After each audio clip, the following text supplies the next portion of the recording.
ವೀಕ್ಷಕರೇ, ಇವತ್ತು ನಮ್ಮೊಂದಿಗೆ ವುಮೆನ್ಸ್ ಬ್ಲೈಂಡ್ ಕ್ರಿಕೆಟ್ ಟೀಮ್ ಮಾಜಿ ಪ್ಲೇಯರ್ ಹಾಗೂ ಈಗ ಜಾವ್ಲಿನ್ ಅಥ್ಲೆಟಿಕ್ಸ್ ಆಡ್ತಿರುವ ಮಹಿಳೆ ಇದ್ದಾರೆ. ಅವರ ಕಿರು ಪರಿಚಯ ನಮ್ಗೆ ಮಾಡ್ಕೊಳ್ಳೋಣ. ಮೇಡಮ್, ಏನು ಪರಿಚಯ ಮಾಡ್ಕೊಳ್ಳಿ. ಹಲೋ ಸರ್, ನಮಸ್ಕಾರ ಎಲ್ಲರಿಗೂ. ನನ್ನ ಹೆಸರು ಗಂಗವ್ವ ನೀಲಪ್ಪ ಹರಿಜನ್ ಅಂತ. ನಮ್ಮೂರು ಹಾವೇರಿ ಜಿಲ್ಲೆ ಶಿಗ್ಗಾಂವ್ ತಾಲೂಕು ಶಿಶಿನಾಳ. ನಾನಿವಾಗ ಪ್ರೆಸೆಂಟ್ ಇಂಡಿಯನ್ ಅಥ್ಲೆಟಿಕ್ ಅಕಾಡೆಮಿಯಲ್ಲಿ ಪ್ರಾಕ್ಟೀಸ್ ಮಾಡ್ತಾ ಇದ್ದೀನಿ. ರೋಷನ್ ಸರ್ ಹಾಗೂ Vikram sir coach Vikram sir ಅವರ ಅಂಡರಲ್ಲಿ 3 ವರ್ಷ ನ್ಯಾಷನಲ್ ಆಡಿದೆ. ಅಲ್ಲೆಲ್ಲ ಒಳ್ಳೆ ಪರ್ಫಾರ್ಮೆನ್ಸ್ ಕೊಟ್ಟಾದಮೇಲೆ ನಾನು ಇಂಡಿಯನ್ ಟೀಮ್ಗೆ ಸೆಲೆಕ್ಷನ್ ಆದೆ. ಸೆಲೆಕ್ಷನ್ ಆದಮೇಲೆ ಅವರು ಫಸ್ಟ್ ನಮ್ಮದು ನೇಪಾಳ್ ಸೀರೀಸ್ ಇತ್ತು. ಆ ಟೀಮ್ ಸೆಲೆಕ್ಷನ್ ಆದಾಗ ನನಗೆ ಬರೀ ಜಸ್ಟ್ ಪ್ಲೇಯರ್ ಆಗಿರ್ತೀನಿ ಬಿಡು ನಾನು ಅಂತ ಅಂದ್ಕೊಂಡಿರೋಳು ನಾನು. ಬಟ್ ಆದರೆ ಅವರು ನನ್ನ ವೈಸ್ ಕ್ಯಾಪ್ಟನ್ ಅಂತೆಲ್ಲ ಹೇಳಿದ್ರು, ಅನೌನ್ಸ್ ಮಾಡಿದ್ರು. ಒಲಿಂಪಿಕ್ ಲೆವೆಲ್ಗೆ ನಾನು ಇಂಡಿಯಾನ ರೆಪ್ರೆಸೆಂಟ್ ಮಾಡ್ಬೇಕು ಅನ್ನೋದೇ ನಂಗೆ ಆ ಟೈಮಲ್ಲಿ ತಲೆಗೆ ಬಂತು. ಪ್ಯಾರಾ ಟೀಮು, ನಮ್ಮ Indian athletic para team ready ಆಗಿದ್ದೀವಿ, ಸೊ ಮಾಡ್ತೀವಿ ಕೂಡ. ಸ್ನೇಹಿತರೆ, ಇವತ್ತು ನಮ್ಮ ಜೊತೆ ಇಡೀ ದೇಶ ಅಲ್ಲ, ಇಡೀ ಜಗತ್ತಿಗೆ ಪ್ರಸಿದ್ಧಿ ತಂದಿರೋ ನಮ್ಮ ಕ್ರೀಡಾಪಟುಗಳಿದ್ದಾರೆ. ನಿಮಗೆ ಮೋಸ್ಟ್ ಇನ್ಸ್ಪೈರ್ಡ್ ಕ್ಯಾರೆಕ್ಟರ್ ಅಂದ್ರೆ ಯಾರಿದ್ದಾರೆ? APJ ಅಬ್ದುಲ್ ಕಲಾಂ. ಹೆಂಗೆ ಅಂದ್ರೆ ನಾವಿವಾಗ ಮೆಡಲ್ ಮಾಡಿದ್ವಿ, ಪಕ್ಕದ ಮೇಲೆ ಗೊತ್ತಾಗಲ್ಲ. ನಾವು ಮೆಡಲ್ ಮಾಡಕ್ಕಾಗಿದ್ದು ಲೈಕ್ ಅವ್ರು ಸಪೋರ್ಟ್ ಮಾಡಿರೋದಕ್ಕೆ ತುಂಬಾ ಥ್ಯಾಂಕ್ಸ್ ಸರ್. ಮೇನ್ ಟಾರ್ಗೆಟ್ ಅಂದ್ರೆ ಒಲಿಂಪಿಕ್ಸ್. ಇಷ್ಟು ಜನಕ್ಕೆ ಬೆನ್ನೆಲುಬು ಮತ್ತೆ ಇನ್ಸ್ಪಿರೇಷನ್ ಕೋಚ್ ಆಗಿ ನಿಂತಿರೋದು ನಮ್ಮ ರೋಷನ್ ಅಗ್ನಿಶೀಧರ್ ಸರ್ ಅವರು. ನಾನೇ ಮುಂಚೆ ಅಥ್ಲೀಟ್ ಆಗಿದ್ದೆ. ಅದು ನೋಡಿದಾಗ ಹಳ್ಳಿ ಮಕ್ಕಳೆಲ್ಲ ತುಂಬಾ ಚೆನ್ನಾಗಿ ಮಾಡೋರು, ಫೋಕಸ್ಡ್ ಆಗಿರ್ಬೇಕು. ಸುಮ್ಮನೆ ಇದ್ದರೆ ಸುಮ್ಮನೆ ಇದ್ಬಿಡ್ತಾರೆ. ನಾನು ತುಂಬಾ ಓಡೋ ಟೈಮಲ್ಲಿ ಕಿರ್ಸ್ತಾರ್ ನೋಡಿ, ಆ ಟೈಮಲ್ಲಿ ದುಡ್ಡು ಸಾಥ್ ಕೊಡಲ್ಲ, ಬರೀ ಕಿರ್ಸ್ತಾರಲ್ಲ, ಆ ಸಪೋರ್ಟ್ ಇಂದಾನೆ ಓಡೋಗೋದು. ಹೌದು.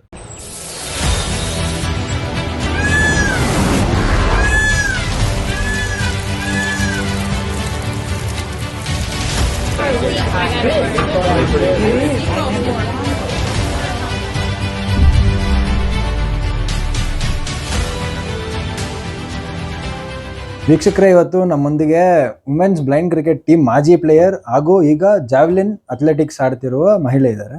ಅವರ ಕಿರು ಪರಿಚಯ ನಮ್ಗೆ ಮಾಡ್ಕೊಳ್ಳೋಣ. ಮೇಡಮ್, ಏನು ಪರಿಚಯ ಮಾಡ್ಕೊಳ್ಳಿ. ಹಲೋ ಸರ್, ನಮಸ್ಕಾರ ಎಲ್ಲರಿಗೂ. ನನ್ನ ಹೆಸರು ಗಂಗವ್ವ ನೀಲಪ್ಪ ಹರಿಜನ್ ಅಂತ. ನಮ್ಮೂರು ಹಾವೇರಿ ಜಿಲ್ಲೆ ಶಿಗ್ಗಾಂವ್ ತಾಲೂಕು ಶಿಶಿನಾಳ. ನಾನಿವಾಗ ಪ್ರೆಸೆಂಟ್ ಇಂಡಿಯನ್ ಅಥ್ಲೆಟಿಕ್ ಅಕಾಡೆಮಿಯಲ್ಲಿ ಪ್ರಾಕ್ಟೀಸ್ ಮಾಡ್ತಾ ಇದ್ದೀನಿ. ರೋಷನ್ ಸರ್ ಹಾಗೂ Vikram sir coach Vikram sir ಅವರ ಅಂಡರಲ್ಲಿ. ನೀವು ಕ್ರಿಕೆಟ್ ಆಡಕ್ಕೆ ಶುರು ಮಾಡಿದ್ ಯಾವಾಗ? ಸರ್, ನಾನು ಸ್ಕೂಲ್ ಡೇಸಿಂದಾನು ಪ್ರಾಕ್ಟೀಸ್ ಮಾಡ್ತಾ ಇದ್ದೆ ಕ್ರಿಕೆಟ್. ಅಂದ್ರೆ ಪ್ರಾಪರ್ ಪ್ರಾಕ್ಟೀಸ್ ಅಲ್ಲ, ಸುಮ್ಮನೆ ಸ್ಕೂಲಲ್ಲಿ ಹುಡುಗರೆಲ್ಲ ಸ್ನೇಹಿತರೆಲ್ಲ ಸೇರ್ಕೊಂಡು ಆಡ್ತಾ ಇದ್ವಿ ಅಷ್ಟೇ. ಅದಾದ್ಮೇಲೆ ನನ್ಗೆ ಗೊತ್ತಿಲ್ಲ ಕ್ರಿಕೆಟ್ಗೆ ಈ ಥರ ಎಲ್ಲ ಒಂದೊಂದೇ ಸ್ಟೆಪ್ ಇರುತ್ತೆ ಆ ಥರ ಎಲ್ಲ. ನಾನು ಫಸ್ಟು ಬರೀ ಕ್ರಿಕೆಟ್ ಒಂದೇ ಸ್ಪೋರ್ಟ್ಸು, ಬೇರೆ ಏನೂ ಗೊತ್ತಿರಲಿಲ್ಲ ನನಗೆ. ಈ ಫುಟ್ಬಾಲು, ಅಥ್ಲೆಟಿಕ್ ಅದೆಲ್ಲ ಏನೂ ಗೊತ್ತಿಲ್ಲ. ಸೊ ಅದಾದಮೇಲೆ ನಾನು 10th ಎಲ್ಲ ಮುಗಿಸಿ ರಾಣೆಬೆನ್ನೂರು ಸ್ನೇಹದೀಪ ಹಾಸ್ಟೆಲಿಗೆ ಬಂದೆ. ಅದು ಕೂಡ ಬ್ಲೈಂಡ್ ಹಾಸ್ಟ್ಲು. ಅಲ್ಲಿ ಫಸ್ಟ್ PUC ಮತ್ತು ಅದೆಲ್ಲ ಓದಬೇಕಾದ್ರೆ ಯೋಗೇಶ್ ಭವಾನಿ ಶಂಕರ್ ಸರ್ ಅಂತ ಅವ್ರ ಪರಿಚಯ ಆಗುತ್ತೆ. ಸೊ ಅವರು ಡೈಲಿ ಪ್ರಾಕ್ಟೀಸ್ ಕರ್ಕೊಂಡು ಹೋಗ್ತಾ ಇರ್ತಾರೆ ನಮ್ಮನ್ನೆಲ್ಲ.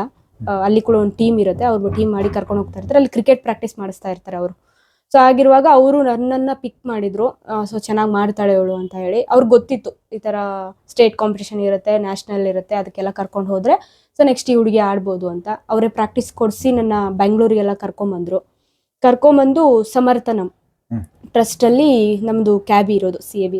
ಸೊ ಅಲ್ಲಿ ಬ್ಲೈಂಡ್ ಕ್ರಿಕೆಟ್ ಅವರೇ ಎಲ್ಲ ಇಂಡಿಯಾದು ಎಲ್ಲ ನೋಡ್ಕೊಳ್ಳೋದು. ಸೊ ಅಲ್ಲಿ ನಾನು 3 ವರ್ಷ ನ್ಯಾಷನಲ್ ಆಡಿದೆ ಸರ್. ಫಸ್ಟಿಗೆ ಏನು ಇಂಡಿಯಾ ಎಲ್ಲ ಅದೆಲ್ಲ ಏನೂ ಸಿಗಲಿಲ್ಲ. ಫಸ್ಟು 3 ವರ್ಷ ನ್ಯಾಷನಲ್ ಆಡಿದೆ. ಅಲ್ಲೆಲ್ಲ ಒಳ್ಳೆ ಪರ್ಫಾರ್ಮೆನ್ಸ್ ಕೊಟ್ಟಾದಮೇಲೆ ನಾನು ಇಂಡಿಯನ್ ಟೀಮ್ಗೆ ಸೆಲೆಕ್ಷನ್ ಆದೆ. ಸೆಲೆಕ್ಷನ್ ಆದಮೇಲೆ ಅವರು ಫಸ್ಟ್ ನಮ್ಮದು ನೇಪಾಳ್ ಸೀರೀಸ್ ಇತ್ತು. ಆ ಟೀಮ್ ಸೆಲೆಕ್ಷನ್ ಆದಾಗ ನನಗೆ ಬರೀ ಜಸ್ಟ್ ಪ್ಲೇಯರ್ ಆಗಿರ್ತೀನಿ ಬಿಡು ನಾನು ಅಂತ ಅಂದ್ಕೊಂಡಿರೋಳು ನಾನು. ಬಟ್ ಆದರೆ ಅವರು ನನ್ನ ವೈಸ್ ಕ್ಯಾಪ್ಟನ್ ಅಂತೆಲ್ಲ ಹೇಳಿದ್ರು, ಅನೌನ್ಸ್ ಮಾಡಿದ್ರು. ಸೊ ಆ ಟೈಮಲ್ಲಿ ನಾನು ಇಲ್ಲಿ ಸೆಲೆಕ್ಷನ್ ಬಂದು ವಾಪಸ್ ಊರಿಗೆ ಹೋಗ್ತಾ ಇದ್ದೆ. ಬಸ್ಸಲ್ಲೇ ಕಾಲ್ ಮಾಡಿಬಿಟ್ಟು ಹೇಳಿದ್ರು. ನಂಗೆ ತುಂಬ ಖುಷಿ ಆಯಿತು ಆ ಕ್ಷಣ. ಸೊ ಕ್ರಿಕೆಟು ಏನೋ ಸುಮ್ಮನೆ ಆಡ್ತಾ ಇದ್ದವಳು ಇಲ್ಲಿವರೆಗೂ ಬಂದೆ ಅಂತ, ಕ್ಯಾಪ್ಟನ್ ಆಗಿದ್ದೀರಾ ಆಯಿತು ಅಂತ ಆ ಥರ ಸ್ಟಾರ್ಟ್ ಮಾಡಿದೆ ಸರ್ ಕ್ರಿಕೆಟ್ ಜರ್ನಿ. ಎಂಡ್ ಮಾಡಿದ್ ಯಾಕೆ, ಏನು ಕಾರಣಕ್ಕೆ?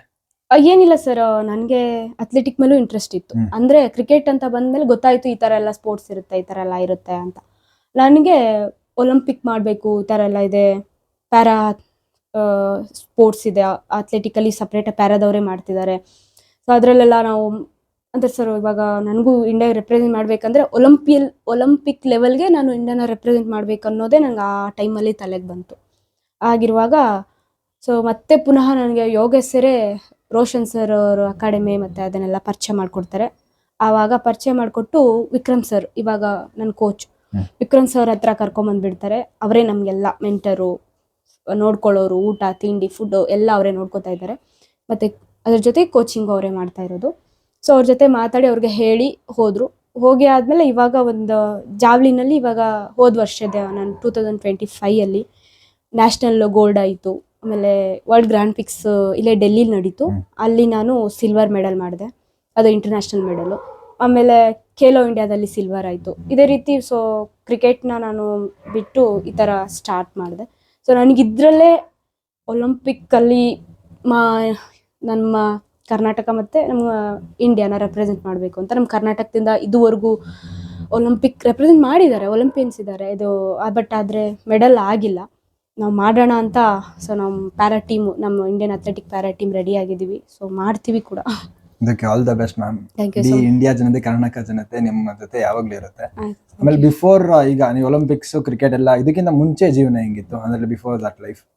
ಸರ್ ಅಂದರೆ ನಾನು ಚಿಕ್ಕ ವಯಸ್ಸಲ್ಲೇ ಬ್ಲೈಂಡ್ ಆದೆ. ಫಸ್ಟಿಗೆ ನಾರ್ಮಲ್ ಆಗಿದ್ದೆ, ಆಮೇಲೆ ಬ್ಲೈಂಡ್ ಆದೆ. ನಾರ್ಮಲ್ ಆಗೇ ಇದ್ದವಳು ಸಡನ್ನಾಗಿ ಬ್ಲೈಂಡ್ ಆದಾಗ ಸ್ವಲ್ಪ ಟೆನ್ಷನ್ ಆಗುತ್ತೆ. ಬಟ್ ಚಿಕ್ಕವಳಿದ್ದೆ ಆ ಟೈಮಲ್ಲಿ, ನನಗೆ ಗೊತ್ತಾಗಿಲ್ಲ ಏನೋ ಅಂತ. ಸೊ ಅಮ್ಮ ಹೋಗಿ ಹಾಸ್ಟ್ಲಿಗೆ ಹಾಕಿದ್ರು, ಬ್ಲೈಂಡ್ ಹಾಸ್ಟೆಲ್. ನಮ್ಮದು ಸಪ್ರೇಟಾಗಿ ಬ್ಲೈಂಡ್ ಹಾಸ್ಟೆಲ್ ಇರುತ್ತೆ. ನಾನು ಹಾವೇರಿ ಜ್ಞಾನಜ್ಯೋತಿ ಬ್ಲೈಂಡ್ ಸ್ಕೂಲಲ್ಲಿ ಓದಿದ್ದು, 1ನೇ ಕ್ಲಾಸ್ ಫಸ್ಟ್ ಸ್ಟ್ಯಾಂಡರ್ಡಿಂದ 10th ವರೆಗೂ. ಸೊ ಅಲ್ಲಿ ಕೂಡ ಒಳ್ಳೆ ಒಳ್ಳೆ ಇದು ಆ್ಯಕ್ಟಿವಿಟೀಸ್ ಮಾಡಿಸೋರು. ಅಲ್ಲಿ ಸ್ಪೋರ್ಟ್ಸ್ ಇರ್ತಿತ್ತು, ಕ್ರಿಕೆಟ್, ಇದು ಮ್ಯೂಸಿಕ್ ಇತ್ತು. ಆಮೇಲೆ ಈ ಥರ ರಸಮಂಜರಿ ಕಾರ್ಯಕ್ರಮಗಳು ಇರುತ್ತಲ್ಲ ಸರ್, ರಸಪ್ರಶ್ನೆ ಅದು ಇದು ಅಂತ ಆಯೋಜನೆ ಮಾಡ್ತಾರೆ, ಅದಕ್ಕೆಲ್ಲ ಹೋಗ್ತಾ ಇದ್ದೆ. ಆ ಥರ ಎಲ್ಲ ಇತ್ತು. ಇವಾಗ ಅಲ್ಲಿ ಆ ಥರ ಇರುವಾಗ ನಾನು ಅಲ್ಲಿಂದನೇ ಸ್ಟಾರ್ಟ್ ಮಾಡಿದ್ದು ಕ್ರಿಕೆಟ್ನ. ಅಂದರೆ ಇಂಟ್ರೆಸ್ಟ್ ಬೆಳೆಸ್ಕೊಂಡು ಸ್ಪೋರ್ಟ್ಸು ಅಂತ ತಗೊಂಡಾಗ ಇಂಟ್ರೆಸ್ಟ್ ಅಂತ ಬಂದಿದ್ದು ನಮ್ಮ ಸ್ಕೂಲಿಂದನೇ. ನನಗೆ ಸ್ಪೋರ್ಟ್ಸಲ್ಲಿ ಇಂಟ್ರೆಸ್ಟ್ ಸ್ಟಾರ್ಟ್ ಆಯಿತು. ಇವಾಗ ನಮ್ಮೂರು ಹಾವೇರಿ ಹತ್ರ ಶಿಶ್ನಾಳ. ನಮ್ಮ ಮನೇಲಿ ಅಮ್ಮ, ತಮ್ಮ, ತಂಗಿ, ನಾವು 3 ಜನ ಇದ್ದೀವಿ. ಅಮ್ಮ ಕೂಲಿ ಕೆಲಸ ಮಾಡ್ತಾರೆ, ತಮ್ಮ ಇವಾಗ ಎಜುಕೇಷನ್ ಅವನು ಮುಗೀತು. ಇವಾಗ ಇಲ್ಲೇ ಬೆಂಗಳೂರಲ್ಲಿ ಕೆಲಸಕ್ಕೆ ಬಂದಿದ್ದಾನೆ. ತಂಗಿ ಕೂಡ ಇನ್ನೂ ಎಜುಕೇಷನ್ ಕಂಟಿನ್ಯೂ ಮಾಡ್ತಾ ಇದ್ದಾರೆ. ಈ ಥರ ಇದೆ ಸರ್ ಇವಾಗ. ನೆಕ್ಸ್ಟ್ ನಿಮ್ಮ ಮುಂದೆ ಇರೋ ಗುರಿ ಏನು? ಸರ್ ನೆಕ್ಸ್ಟು ನಾವು ಏಷ್ಯನ್ ಗೇಮ್ಸ್ಗೆ ಪ್ರಿಪೇರ್ ಆಗ್ತಾ ಇರೋದು. ಸೊ ಯಾವುದೇ ದೊಡ್ಡ ಸ್ಟೆಪ್ ಹತ್ತಬೇಕಾದ್ರೂ ಫಸ್ಟ್ ಚಿಕ್ಕ ಸ್ಟೆಪ್ ಹತ್ಕೊಂಡು ಹೋಗಬೇಕು ಅಂತ ಹೇಳ್ತಾರೆ. ಆ ಥರ ನಾವು ಏಷ್ಯನ್ ಗೇಮ್ಸ್ಗೆ ಪ್ರಿಪೇರ್ ಆಗ್ತಾ ಇದ್ದೀವಿ. ಸೊ ಏಷ್ಯನ್ ಗೇಮ್ಸಲ್ಲಿ ನಾನು ಒಳ್ಳೆ ಪರ್ಫಾರ್ಮೆನ್ಸ್ ಕೊಟ್ಟು ಒಳ್ಳೆ ಮೆಡಲ್ ಮಾಡಿದರೆ ಸೊ ಅದು ನೆಕ್ಸ್ಟ್ ನಂಗೆ ಸ್ಟೆಪ್ ಆಗುತ್ತೆ ಒಲಿಂಪಿಕ್ಕಿಗೆ. ಮೆಡಲ್ ಆಗುತ್ತೆ ಕೂಡ. ಇವಾಗ ಏಷ್ಯನ್ ಗೇಮ್ಸ್ಗೆ ಪ್ರಿಪೇರ್ ಮಾಡ್ತಾ ಇದ್ದಾರೆ. ಹಾಂ ಸರ್. ಓಕೆ. ಈಗ ನೀವು ಇಷ್ಟು ಸಾಧನೆ ಮಾಡೋದಕ್ಕೆ ಒಂದು ಗುರು ಅಥವಾ ನಿಮಗೆ ಒಂದು ಮೋಟಿವೇಶನ್, ಡಿಸಿಪ್ಲಿನ್ ಅನ್ನೋದು ಇಂಪಾರ್ಟೆಂಟ್. ಅದು ಹೇಗೆ ನಿಮ್ಮ ಜೀವನದಲ್ಲಿ? ಅದು ಅಂದರೆ ಸ್ವಲ್ಪ ಮನೇಲಿ ಅಮ್ಮ ಸ್ಟ್ರಿಕ್ಟು. ಅಮ್ಮ ಯಾವಾಗ್ಲೂ ಸ್ವಲ್ಪ ಇದು ಮಾಡ್ತಾರೆ. ಅದಾದಮೇಲೆ ಬರೀ ಸ್ಕೂಲಲ್ಲೇ ಇದ್ದಿದ್ದು ಸರ್. ಬರೀ ಹಾಸ್ಟ್ಲು ಮತ್ತು ಸ್ಕೂಲ್ ಅಲ್ಲೇ ಇತ್ತು. ಅಲ್ಲೇ ಹಾಸ್ಟ್ಲು ಸ್ಕೂಲ್ ಅಂತಂದರೆ ನಿಮಗೆ ಗೊತ್ತಿರಬೇಕು ಎಷ್ಟು ಸ್ಟ್ರಿಕ್ಟಾಗಿ ಇದು ಮಾಡ್ತಾರೆ ಅಂತ. ಸೊ ಅಲ್ಲಿಂದಲೇ ನಾನು ಅಲ್ಲಿಂದನೇ ಇದಾಗಿದ್ದು.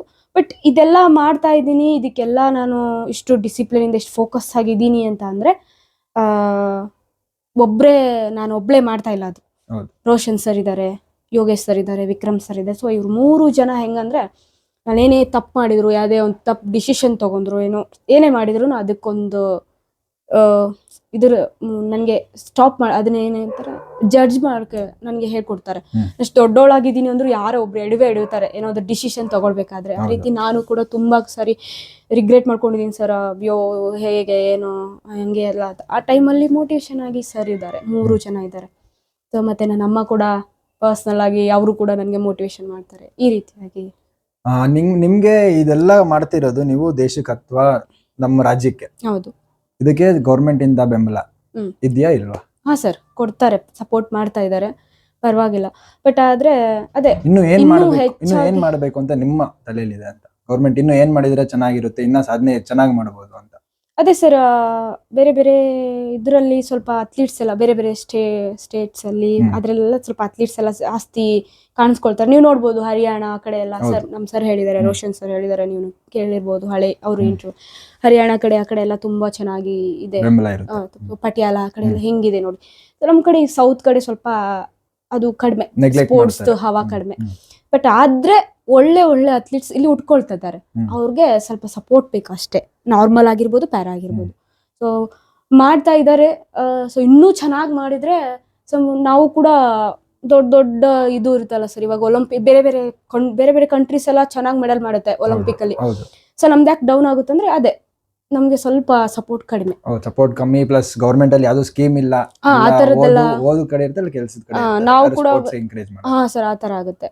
ಸೊ ಆಮೇಲೆ ಈಗಿರುವಾಗ ಸ್ವಲ್ಪ ನಮ್ಗೆ ಏನಾಗ್ಬಿಡುತ್ತೆ, ರೋಷನ್ ಸರೇ ಸಪೋರ್ಟ್ ಮಾಡ್ತಾರೆ, ವಿಕ್ರಮ್ ಸರೇ ನಮ್ಗೆ ಎಲ್ಲ ಪ್ರತಿಯೊಂದು ಅವರೇ ನೋಡ್ಕೊಂಡು. ನಾವ್ ಇವಾಗ ಯಾವುದೇ ಗೌರ್ಮೆಂಟ್ ಇದ್ರಿಂದ ಏನು ಮಾಡ್ತಾ ಇಲ್ಲ, ಎಲ್ಲ ಅವ್ರು ಪ್ರೈವೇಟ್ ಆಗಿ ಹಾಕಿ ನಮ್ಗೆ ಮಾಡಿಸ್ತಾ ಇದ್ದಾರೆ. ಓಕೆ.